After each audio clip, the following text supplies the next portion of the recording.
புதுச்சேரி அருகே உள்ள பட்டானூர் பகுதியில் நின்றிருந்த டாடா ஏஸ் வாகனம் திடீரென கதவை திறந்த நிலையில் இருசக்கர வாகனத்தில் வந்தவர் டாடா ஏஸ் வாகன கதவில் மோதி எதிரே வந்த டிப்பர் லாரியில் சக்கரத்தில் சிக்கி உயிரிழந்த சம்பவத்தின் சிசிடிவி காட்சிகள் வெளியாகியுள்ளது.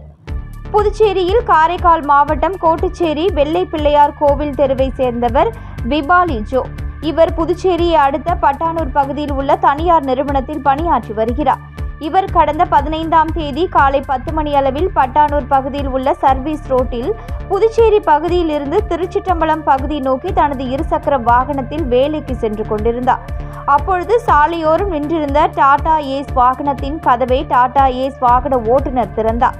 இதனால் இருசக்கர வாகனத்தில் வந்த விபாலி ஜோ டாடா ஏஸ் வாகன கதவில் மோதி நிலை தடுமாறி விழுந்தார்.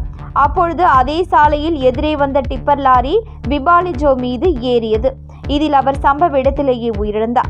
இச்சம்பவம் குறித்து ஆரோவில் போலீசார் வழக்கு பதிவு செய்து விசாரணை நடத்தி வரும் நிலையில் இந்த விபத்தின் பதைக்க வைக்கும் சிசிடிவி காட்சிகள் தற்பொழுது வெளியாகி உள்ளது.